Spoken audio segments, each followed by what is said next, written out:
बिस्मिल्लाहिर्रहमानिर्रहीम। अस्सलाम वालेकुम नाज़रीन, मैं हूं एडवोकेट एजाज़ अहमद नवाब और आप देख रहे हैं मेरा यूट्यूब चैनल कानून की दुनिया। नाज़रीन, इस व्लॉग में बात करनी है कि गिलगित बल्तिस्तान से खालिद खुर्शीद साहब जो नाहल हुए थे, उनकी सीट पर इलेक्शन हुए और इलेक्शन पीटीआई ने वाज़ेह तौर पर वाज़ेह बर्तरी के साथ जीत लिए।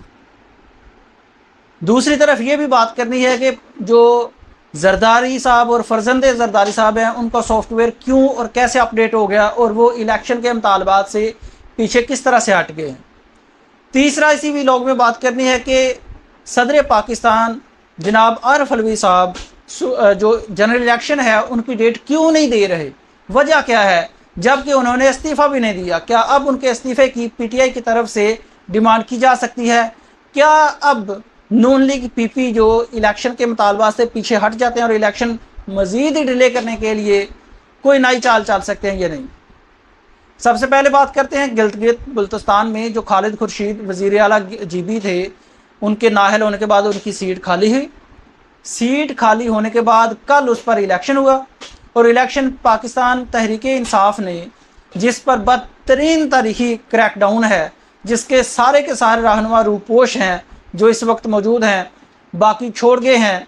वो जो परवेज़ खटक साहब हैं वो तो पीटीआई को ख़त्म करने की बातें करते हैं और उसके बारे में बयान कल एक बड़ा वो दिया था शेर अफजल मरवत साहब ने, लेकिन वो चलें जो भी बयानात हैं।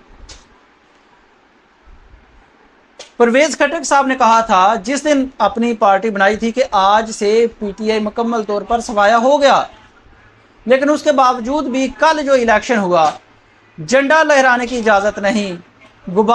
जब गुब्बारा मुहिम चलती है तो वो भी गुब्बारा बेचने वालों को पकड़ दिया जाता है। इस तरह की सारी मुहिम, क्रैकडाउन वगैरह सारा चल रहा है। इसके बावजूद भी पाकिस्तान तहरीक इंसाफ ने वाज़ेह बर्तरी हासिल कर ली। वाज़ेह बर्तरी इलेक्शन में जीतने के बाद और जीतने से पहले मैं आपको बताऊं, आसिफ अली जरदारी साहब, पाकिस्तान पीपल्स पार्टी, इन्होंने कुछ दिन पहले एतजाज़ हसन की मौजूदगी में एक अजलास किया था और उसमें ये मुतालबा किया था कि इलेक्शन 90 डेज़ के अंदर होने चाहिए। बिलावल भुट्टो ने यह मुतालबा किया कि election with in the mandate of the constitution होने चाहिए। आसिफ अली जरदारी ने कहा कि इलेक्शन कानून आइन के मुताबिक होने चाहिए और पाकिस्तान पीपल्स पार्टी का वाज़ेह मौक़िफ़ रहा। लेकिन उसके बाद फिर खबरें आना शुरू हो गई। वो खबरें सच्ची थी या झूठी थी लेकिन मैं नहीं जानता, लेकिन खबरें आना शुरू हो गई। खबरें क्या आना शुरू हो गई कि रहनुमाओं जो पीपी के रहनुमा हैं उनके घरों पर छापे पड़ना शुरू हो चुके हैं। खबरें यह भी आई कि जो पाकिस्तान पीपल्स पार्टी के लोग हैं, वर्कर्स हैं, सपोर्टर्स, वोटर्स या जो उनके करीबी लोग हैं, उनके घरों पर छापे पड़ना शुरू हो गए हैं। स्टॉप लिस्ट में उनके नाम डाल दिए गए हैं और उनके खिलाफ घेरा तंग किया जा रहा है। तो कल अचानक से आसिफ अली जरदारी साहब ने अपना मौक़िफ़ चेंज किया, उनका सॉफ्टवेयर अपडेट हुआ और वो कहते हैं कि जी पहले मईशत पर ध्यान देना चाहिए, इलेक्शन बाद में भी हो जाएंगे। उससे पहले मैं आपको बताता चलूँ कि राना सनाउल्लाह साहब ने एक स्टेटमेंट जारी की थी। वो ये थी कि पाकिस्तान पीपल्स पार्टी पाकिस्तान तहरीक इंसाफ के साथ इलेक्शन के मामला पर नहीं निकलेगी, क्योंकि जो कुछ भी किया है पीपी को पता है कि इन्होंने साथ मिल के किया है। और उसी तरह से हुआ कि जरदारी साहब ने यह बयान दे दिया कि मैशत ठीक कर लो, इलेक्शन बाद में भी हो जाएंगे, तो कोई एतराज़ नहीं है।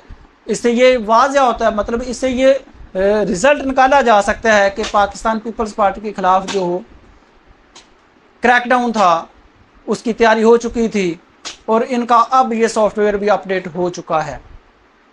दूसरी तरह अगर हम बात करें सदर आरिफ अलवी साहब की, तो कॉन्स्टिट्यूशन कहता है, आइन कहता है, पाकिस्तान का दस्तूर कहता है कि सदर साहब जब असम्बलियाँ डिज़ॉल्व करनी है आर्टिकल 48 सब आर्टिकल 5 के तहत आपने एक डेट देनी है, ऐलान करना है इलेक्शन की डेट का कि असम्बलियाँ डिज़ॉल्व होने के विद इन 90 डेज़ इलेक्शन करवाने हैं और आपने डेट देनी है। ये आर्टिकल कहता है, ये आइन कहता है, लेकिन सदर साहब इस पर बिल्कुल खामोश हैं। पाकिस्तान तहरीक इंसाफ की तरफ से वाज़ेह तौर पर ये उनको पैगाम दिया गया, ये मुतालबा किया गया। पाकिस्तान के जो वकला हैं उन्होंने वकला तहरीक का आगाज़ करने की धमकी दे दी, कह दिया कि हम तहरीक का आगाज़ करने जा रहे हैं, ये 2007 से भी ताकतवर होगी और ये वगैरह फ़लाँ फ़लाँ। और ये वाज़ेह तौर पर मुतालबा किया। और कल 9 सितंबर को ये भी कहा गया था, बल्कि हड़ताल की गई थी, अदालती हड़ताल की गई थी और रैलियां निकालने का 14 तारीख के लिए कहा हुआ है कि सदर साहब इलेक्शन की तारीख दें, लेकिन सदर साहब इस पर बिल्कुल खामोश हैं। सदर साहब का जो टेन्योर था वो 9 तारीख का कंप्लीट हो चुका है।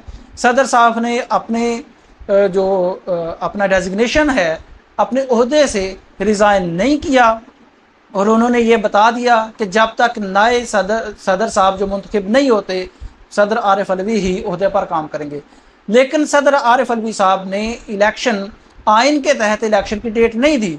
इस पर मुझे यूँ लगता है कि पाकिस्तान तहरीक इंसाफ भी अब सदर आरिफ अलवी से ये मुतालबा करेगी कि या तो आप आइन पर अमल दरामद करें, कम अज़ कम आप इलेक्शन की डेट तो दें, उस पर अमल होना या ना होना बाद की बात है, और अगर नहीं तो आप ओहदा छोड़ दें। अगर आपने सदर साहब अपने ओहदे पर रहकर आइन पर अमल ही नहीं करना, आपने इलेक्शन की डेट ही नहीं देनी, तो फिर आप छोड़ दें ओहदा। फिर फ़ायदा क्या है इस ओहदे का जिस पर बैठ के आपने अमल ही नहीं करना आइन पर, आपने इलेक्शन की डेट ही नहीं देनी। और उसके बाद आपका इख्तियार था कि आप कैदी नंबर 804 से जेल में जाकर मिल सकते हैं, आप जेल का दौरा कर सकते हैं सरकारी तौर पर, आपका ये राइट है, लेकिन आपने वो भी नहीं किया। तो ये दो वजूहात हैं जिसकी बुनियाद पर पाकिस्तान तहरीक इंसाफ सदर आरिफ अलवी से इस्तीफ़े का मुतालबा भी कर सकती है। और आसिफ जरदारी साहब किस तरह से अपने मौक़िफ़ से इलेक्शन 90 दिन के अंदर कराओ से वापस आ चुके हैं और पाकिस्तान तहरीक इंसाफ तमाम तर क्रैकडाउन और प्रेशर के बावजूद भी गिलगित बल्तिस्तान में जीत चुकी है। अब इलेक्शन क्या डिले हो सकता है या इलेक्शन हो सकता है, कमेंट्स में ज़रूर बताइएगा। शुक्रिया।